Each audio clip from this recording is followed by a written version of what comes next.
이제 한 일주일 정도 남았네요. 오늘 10일에 서울 시내 면세점 선정 결과가 발표가 됩니다. 지금 재벌 3세들, 2세들이 아주 바짝 붙어서 경쟁이 좀 뜨거운 상황인데 이 면세점이 황금알을 낳는 거위다 이렇게 알려지고 있고 새로운 기업들의 수익 사업으로 각광을 받고 있기 때문에 경쟁이 상당히 치열합니다. 자, 어떤 소식인지 지금부터 자세히 알아보겠습니다.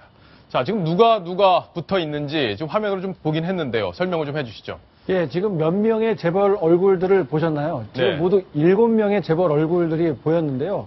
지금 말씀하신 것처럼 다음 주 금요일, 그러니까 10일이 되는데요. 그날 서울 시내 3개 면세점 추가로 어느 기업들이 맡아서 할지 3개 기업이 선정 발표가 되는데요.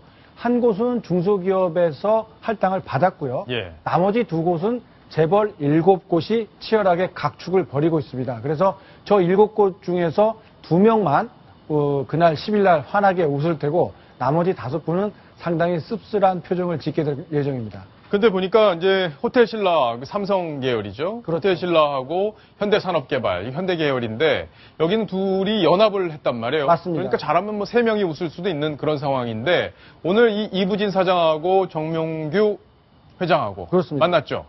예, 오늘 어떤 자리였냐면요. 예. 대한민국 관광산업 활성화를 위한 비전 선포식이라는 다소 이름은 길지만 지금 침체돼 가고 있는 이 관광산업을 활성화시키기 위한 대규모 행사가 열렸습니다. 이 자리에 이부진 사장과 정몽규 회장 이렇게 두 사람이 나란히 참석을 했는데요. 이 자리에서 여러 가지 비전을 밝혔지만 두 사람들은 어떤 이야기를 했냐면 면세점을 통한 관광산업 활성화에 기여를 하겠다. 이 면세점이라는 것은 해외 관광객들에게 큰 매력으로 작용을 하기 때문에 두 사람이 손을 잡은 이 면세점 사업이 그 다른 회사들보다 월등하게 우수하다. 이런 점들을 간접적으로 강조하고 있는 모양이었습니다. 그렇군요. 이부진 사장이 최근에 중국에 다녀온 걸로 알고 있는데 그것도 그렇습니다. 아마 이런 면세점 유치 경쟁과 연결이 돼 있다 이렇게 볼 수 있겠네요. 지난달 30일이었는데요. 중국에 예. 직접 찾아가서 관광산업 관계자들과 만난 자리에서 한국이 지금 그 메르스 사태가 상당히 진정이 되고 있기 때문에 중국 관광객들이 돌아오는데 큰 문제가 없으니 많이 역할을 해달라 이런 호소를 했습니다. 그랬죠.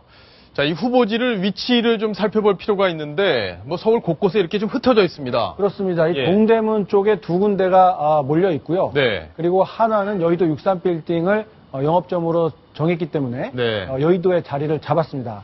그리고 서울 복판에는 신세계 그룹이 백화점 본점에 자리를 잡겠다라고 선언을 했고요. 예. 지금 그 화제가 되고 있는 현대산업개발 쪽에 호텔신라와 현대산업개발 두 회사가 손을 잡은 곳은 바로 새로 뜨고 있는 용산 지역이 되겠습니다. 네. 여기 현대백화점은 무역센터점을 활용해서 이제 해보겠다. 그리고 이랜드는 서교 자이 갤러리를 네. 활용해보겠다. 이렇게 포석을 지금 밝히고 있는데 이 돈을 도대체 얼마나 벌길래 이 재벌들이 모두 다 나서는 이런 상황이 된 건지. 뭐 재벌들이 나서는 데는 여러 가지 이유가 있겠지만 그 어떤 것보다 가장 큰 것은 역시 수익성과 매출이 그 어떤 업종보다 좋기 때문인데요. 이 과거 통계를 한번 찾아보면요. 2010년에 4조 5천억 매출 규모입니다. 국내 면세점 전체가요. 그런데 이 4년 만에 거의 2배 가까운 8조 5천억 원으로 성장했을 만큼 가파른 성장세를 보이고 있는 업종이 바로 면세점입니다. 그만큼 해외 관광객들이 많이 찾아오고 돈 씀씀이가 커지고 있다. 이런 반증인데요. 이런 수요를 모두 반영하기 위해서는 우리 국내에 돈을 더 많이 떨구게 하기 위해서는 더 많은 면세점, 더 좋은 면세점이 필요하다. 이렇게 판단한 정부가 면세점을 추가 개설하기로 했고 여기에 재벌들이 대거 뛰어든 겁니다. 그래요. 이제 오늘 화면에 보면은 저 화면에서는 이제 두 기업이 연합전선을 펴는 바로 저 기업인데 지금 두 곳이 선정이 될 것 같은데 그렇습니다. 어디가 될지는 지금 알 수는 없죠. 워낙 치열한 경쟁을 벌이고 있기 때문에 알 수는 없습니다만 예. 이 어떤 평가 요소가 있냐면요. 물론 이제 경영이나 재무 구조 이런 것들을 기본적으로 보게 되겠습니다만 이 사회 공헌도 이런 것들을 또 중요한 평가 요소로 보거든요. 사회 공헌. 그렇습니다. 예. 그렇기 때문에 관광산업 개발을 위해서 얼마만큼 공헌을 했느냐, 그리고 사회 환원을 얼마만큼 잘 하겠느냐 이런 것들을 보기 때문에 지금 이부진 사장 같은 경우에는 중국도 날아가고 제주도에 또 날아가서 이 영세 기업들과 영세 상인들과 상생하겠다라는 본인의 경영 철학을 여러 차례 밝히고 있지 않습니까? 예. 이런 것들도 아마 이 평가 요소에 반영이 될 수 있기 때문에 이런 광폭 행보를 보이는 것으로 풀이가 됩니다. 그렇군요. 그러니까 기업들이 요즘에 이제 사회공헌 활동에 굉장히 많은 그렇죠.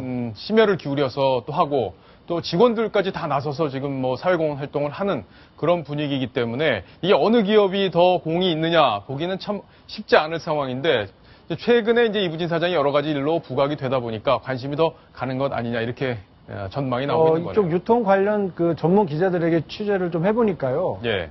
조금 약간이나마 앞서가는 기업이 있다고 합니다. 아, 그래요? 그런데 그런 것들을 쉽게 이야기하기가 좀 어려운 게 이 경쟁이 너무 치열하대요. 그래서 조금이라도 그런 오해를 살 만한 내용이 보도가 된다면 너무들 민감하게 반응을 해서 쉽게 표현하기가 좀 어렵다고 합니다. 예.